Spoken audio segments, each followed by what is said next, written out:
नमस्कार विद्यार्थी मित्र. आधीच्या लेक्चरमध्ये आपण आइन्स्टाईनचं फोटो इलेक्ट्रिक इक्वेशन पाहिलं. आइन्स्टाईनच्या फोटो इलेक्ट्रिक इक्वेशननुसार त्याचा आपण वापर करून ऑब्झर्वेशनसुद्धा पाहिलं. त्या ऑब्झर्वेशनचं जे फायनल इक्वेशन आहे आपलं काय इक्वेशन आहे, 1/2 mv² max is equal to h into nu minus nu naught. हे इक्वेशन नंबर काय आपलं पोरांनो 3 आहे. आता ह्या इक्वेशनचा वापर करून आपण काय केलं, त्या ठिकाणी जे पहिलं ऑब्झर्वेशन आहे फ्रिक्वेन्सीशी रिलेटेड, ते फ्रिक्वेन्सीशी रिलेटेड ऑब्झर्वेशन आपण काय केलं, पडताळून पाहिलं. आता ह्याच इक्वेशनचा वापर करून आपल्याला काही कन्क्लुजन मिळालेले आहेत. ती कन्क्लुजन बघा. त्यात पहिलं कन्क्लुजन काय म्हटलं आहे बघा, nu is greater than to nu naught. म्हणजेच इन्सिडंट रेडिएशन जे आहे त्याची जर फ्रिक्वेन्सी ही थ्रेशोल्ड फ्रिक्वेन्सीपेक्षा काय असेल, जास्त असेल, तर काय म्हटलं आहे, photo electrons emitted with same velocity. म्हणजे ह्या कंडिशनला काय होईल, फोटो इलेक्ट्रॉन्स इमिट होणार आणि त्यांची जी व्हेलॉसिटी आहे ती काय असणार आहे, सेम असणार आहेत. आता हे फोटो इलेक्ट्रॉन्स कुठून इमिट होतात, तर आपल्याला माहीत आहे इमिटर प्लेट. आता त्या प्लेट कोणत्या मटेरियलपासून बनवतात पोरांनो, photo sensitive material. Second conclusion काय बघा, nu is less than to nu naught. म्हणजेच काय, इन्सिडंट रेडिएशनची जी फ्रिक्वेन्सी आहे ती फ्रिक्वेन्सी जर थ्रेशोल्ड फ्रिक्वेन्सीपेक्षा काय असेल, कमी असेल, तर काय म्हटलं आहे, नो फोटो इलेक्ट्रॉन्स इमिटेड. म्हणजे त्या ठिकाणी फोटो इलेक्ट्रॉन्स इमिट्स होणार नाहीत. लक्षात आलं. थर्ड कंडिशन काय बघा, nu is equal to nu naught. त्याच्या पुढे काय म्हटलं आहे, photo electrons just emitted with zero kinetic energy. म्हणजेच काय, जर तुम्ही लाईट इन्सिडंट केली आणि त्या इन्सिडंट करणाऱ्या लाईटची फ्रिक्वेन्सी ही थ्रेशोल्ड फ्रिक्वेन्सी एवढी असेल तर त्या ठिकाणी फोटो इलेक्ट्रॉन्स इमिट व्हायला सुरुवात होणार, पण त्यांची जी कायनेटिक एनर्जी आहे ती कायनेटिक एनर्जी काय पोरांनो मुलांनो, झिरो असेल. ह्या तिन्ही कंडिशन बघा, ह्या तिन्ही कन्क्लुजन तुम्हाला CETसाठी खूप महत्त्वाच्या आहेत, MCQसाठी खूप महत्त्वाच्या आहेत, सिंगल सेंटेन्ससाठी खूप महत्त्वाच्या आहेत. परत सांगतो बघा, पहिली कंडिशन त्यांनी काय सांगितलं किंवा पहिलं कन्क्लुजन काय सांगितलं, nu is greater than to nu naught. म्हणजे इन्सिडंट रेडिएशनची फ्रिक्वेन्सी जर थ्रेशोल्ड फ्रिक्वेन्सीपेक्षा काय असेल, जास्त असेल, तर काय म्हटलं आहे, photo electrons emitted with same velocity. म्हणजे त्या ठिकाणी फोटो इलेक्ट्रॉन्स इमिट होणार आणि त्यांची व्हेलॉसिटी काय, सेम. सेम शब्दाला काय करा, अंडरलाईन करा. सेकंडमध्ये काय म्हटलं आहे, nu is less than to nu naught. म्हणजे इन्सिडंट रेडिएशनची जर फ्रिक्वेन्सी ही थ्रेशोल्ड फ्रिक्वेन्सीपेक्षा काय असेल, कमी असेल, तर त्या ठिकाणी काय म्हटलं आहे, no photo electrons emitted. No photo electrons शब्दाला काय करा, अंडरलाईन करा.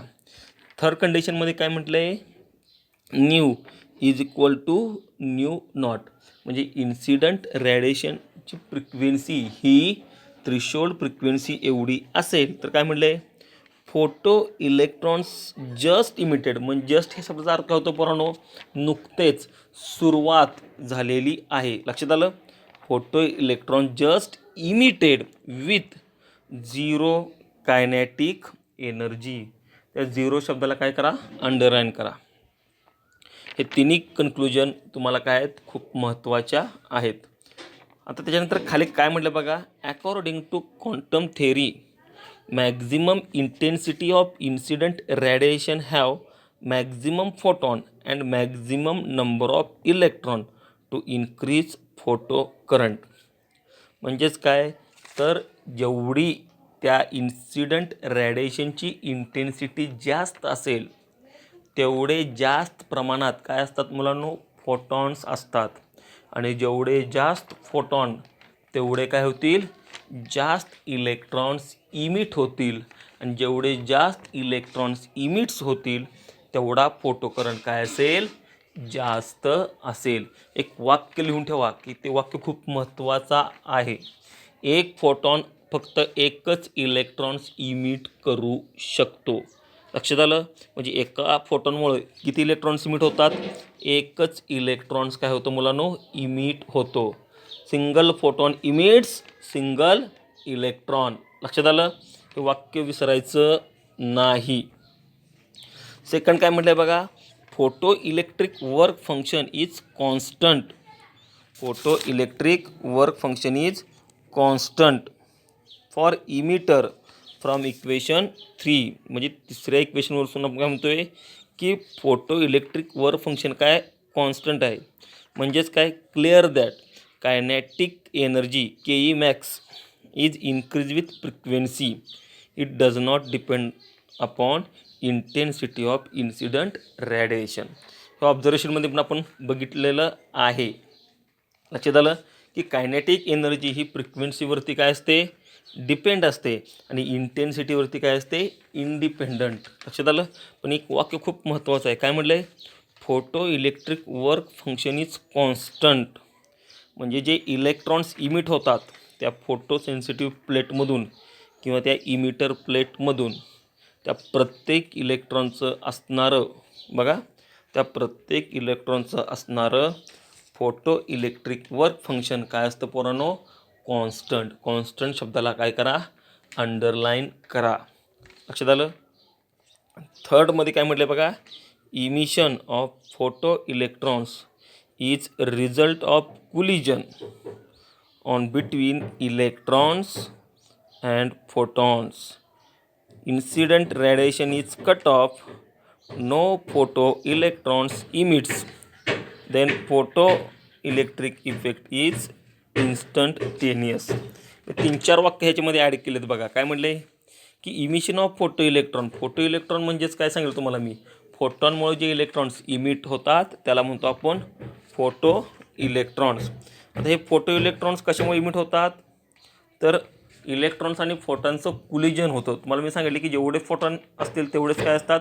इलेक्ट्रॉन्स इमिट होतात. नंतर काय म्हटलं आहे? Incident radiation is cut off. म्हणजे जर इन्सिडंट रॅडिएशन आपण काय केली? बंद केली, लाईट सोर्स बंद केला, तर त्या ठिकाणी नो फोटो इलेक्ट्रॉन्स इमिट्स. लक्षात आलं? म्हणजे त्या ठिकाणी फोटो इलेक्ट्रॉन्स इमिट होणार नाहीत. आणि खाली वाक्य काय म्हटलं आहे? Photo electric effect is instantaneous. लक्षात आलं? हे खूप महत्त्वाचे पॉईंट्स आहेत. म्हणजे आइन्स्टाईनचं जे फोटो इलेक्ट्रिक इक्वेशन आहे त्या फोटो इलेक्ट्रिक इक्वेशनवरून आपल्याला काय मिळाल्यात? ह्या सगळ्या कन्क्लुजन्स मिळालेल्या आहेत. आणि ह्या 1 मार्कासाठी तुम्हाला खूप महत्त्वाच्या आहेत, CETसाठी खूप महत्त्वाच्या आहेत. त्यानंतर बघा सगळ्यात IMP टेबल ह्या टॉपिकमधला काय असेल तर बघा हा टेबल असेल. काय म्हटलं आहे? Summary of analysis of observation from experiments on photo electric effect. मग फोटो इलेक्ट्रिक इफेक्ट जो आहे त्या फोटो इलेक्ट्रिक इफेक्टचे जे काय ऑब्झर्वेशन्स आहेत त्या सगळ्या ऑब्झर्वेशनची ही काय समरी आहे. त्या समरीमध्ये त्यांनी काय म्हटलं आहे बघा? इलेक्ट्रॉन्स बघा पहिलं ऑब्झर्वेशन काय म्हटलं आहे? Electrons are emitted as soon as the light is incident on the metal surface. म्हणजे इलेक्ट्रॉन्स कधी इमिट होतात? ऑब्झर्वेशन काय सांगितलं आहे की ज्यावेळी लाईट काय होईल? त्या मेटल सरफेसवरती काय होईल? इन्सिडंट होईल. आता ह्या ऑब्झर्वेशनवरती जी वेव्ह थिअरी आहे, वेव्ह थिअरी ऑफ लाईट, त्या वेव्ह थिअरी ऑफ लाईटवरती त्याने काय केलं आहे? कन्क्लुजन दिलं आहे किंवा मत मांडलेलं आहे. काय म्हटलं आहे? Very intense light is needed for instantaneous emission of electron. म्हणजे जर इलेक्ट्रॉन्स इमिट करायचे असतील तर त्या लाईटची इंटेन्सिटी काय पाहिजे? हाय पाहिजे. लक्षात आलं? हे कोण सांगतंय? Wave theory of light. पण आपलं जे फोटो इलेक्ट्रिक इफेक्ट आहे किंवा फोटॉन थिअरी आहे किंवा फोटॉन पिक्चर आहे ते काय सांगते? Only 1 photon is needed to eject 1 electron from the metal surface and energy exchange between electron photon is instantaneous on collision. मी तुम्हाला आत्ता सांगितले की एका फोटॉनमुळं एकच इलेक्ट्रॉन्स काय होईल? इजेक्ट होईल, म्हणजे फ्री होईल. लक्षात आलं? आणि त्या फ्री होताना तो काय करतो? फोटॉन आपल्याकडची एनर्जी कुणाला देतो? इलेक्ट्रॉनला देतो. आणि तो काय होतो? त्या मटेरियलपासून काय होतो? फ्री होतो. आणि ही जी काही प्रोसेस आहे ही प्रोसेस काय आहे पुरानो? इन्स्टंटेनियस. त्यानंतर सेकंड ऑब्झर्वेशन काय म्हटलं आहे बघा? Very low intensity of incident light is also sufficient to generate photo current. काय म्हटलं बघा, very low intensity of incident light is also sufficient to generate photo current. हे आपलं फोटो इलेक्ट्रिक इफेक्टचं ऑब्झर्वेशन आहे.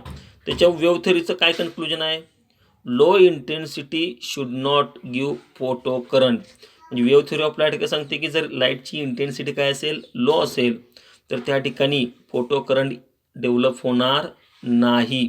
लक्षात आलं, म्हणजे इलेक्ट्रॉन्स इमिट होणार नाही.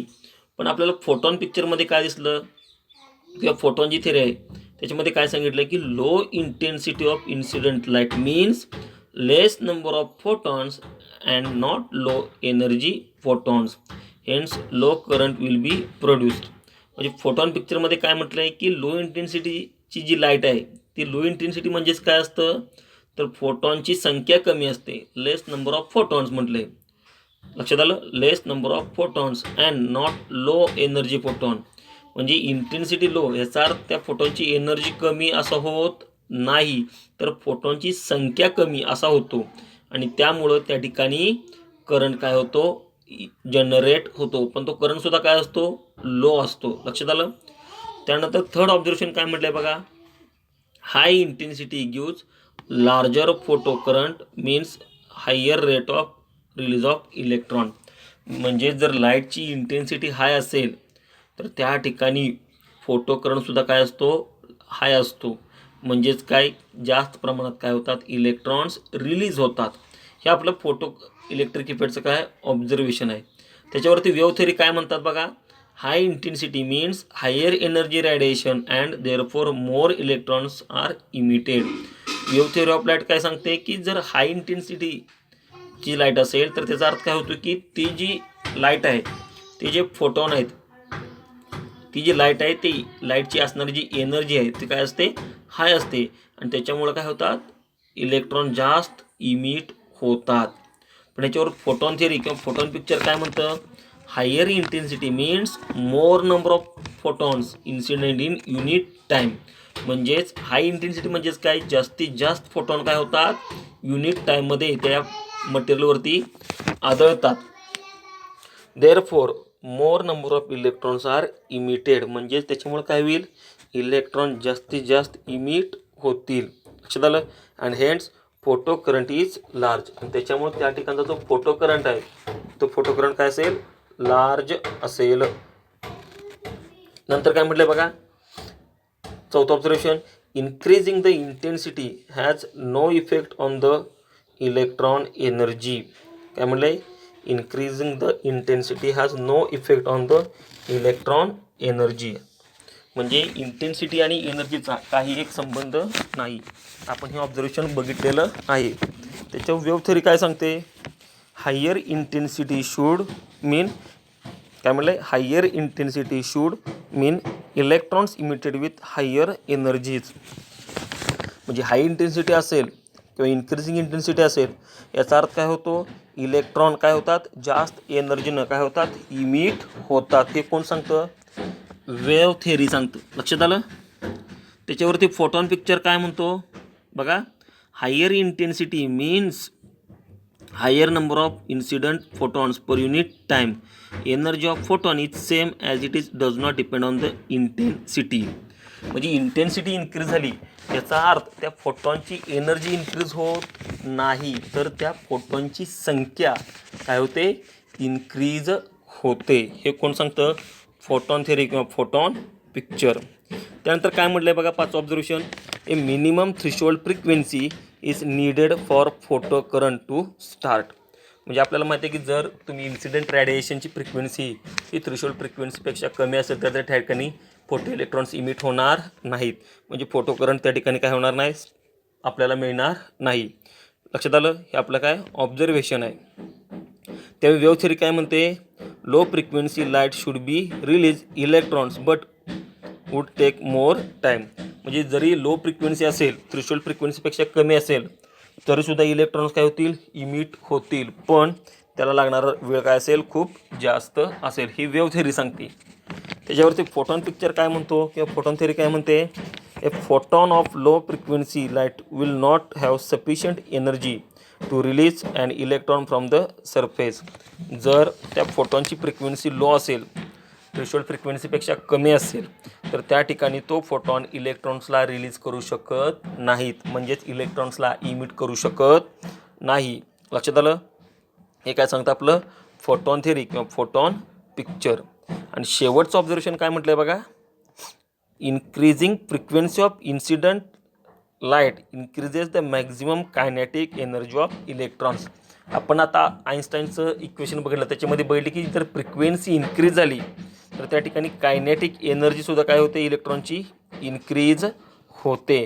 त्याच्यावर वेव्ह थेरी काय म्हणते, increasing intensity should increase the maximum kinetic energy.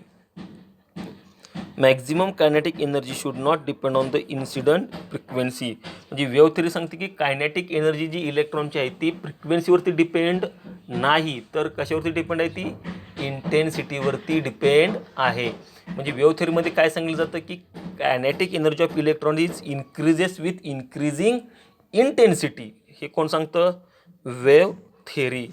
पण आपलं फोटॉन थेरी किंवा फोटॉन पिक्चरमध्ये काय सांगितलं बघा, increasing the frequency increases the energy of photon. म्हणजे फ्रिक्वेन्सी इन्क्रीज झाल्यामुळे काय होती, त्या फोटॉनची एनर्जीसुद्धा काय होती, इन्क्रीज होते. कारण आपला फोटॉनचा जो फॉर्म्युला आहे एनर्जीचा, तो काय प्रमाणे, ई इज इक्वल टू काय, एच न्यू. एच म्हणजे काय, प्लँक्स कॉन्स्टंट, आणि न्यू म्हणजे काय, फ्रिक्वेन्सी. फ्रिक्वेन्सी जरी इन्क्रीज झाली तर ॲटोमॅटिक काय होणार आहे, एनर्जीसुद्धा काय होणार आहे, इन्क्रीज होणार आहे. नंतर काय म्हटलं बघा, therefore electron receives more energy which results increasing the maximum kinetic energy. आणि त्याचाच अर्थ काय होणार आहे की इलेक्ट्रॉनला मॅक्झिमम एनर्जी मिळेल आणि इलेक्ट्रॉन काय होईल, जास्तीत जास्त वेगानं काय होईल, तो मूव्ह होईल. म्हणजे जेवढा जास्त वेग तेवढी काय असणार आहे, कायनेटिक एनर्जी मुलांनो काय असणार आहे, जास्त असणार आहे. म्हणजे हा जो काही टेबल आहे मुलांनो, हा टेबल खूप महत्त्वाचा आहे. कारण ह्या टेबलवरून परत आपल्याला 2 पॉईंट शिकायचे आहेत. त्याच्यापैकी खायचा पॉईंट आहे बघा, wave particle duality of electromagnetic radiations. हा जो काय आपण पॉईंट एक्सप्लेन करणार आहोत, हा ह्या टेबलच्या सहाय्यानंच काय करणार आपण एक्सप्लेन करणार आहोत. एका मार्कासाठी किंवा जे MCQ आहेत किंवा CETसाठी हा टेबल खूप महत्त्वाचा आहे. याची जी काय ऑब्झर्वेशन्स आहेत, 6 ऑब्झर्वेशन्स, ते 6 ऑब्झर्वेशन्स वेव्ह थेरीनुसार काय आहेत आणि फोटॉन पिक्चरनुसार काय आहेत, ते एकदा काय करा, सगळ्यांनी व्यवस्थित वाचा. काय अडचण असेल तर तुम्ही विचारू शकता. धन्यवाद.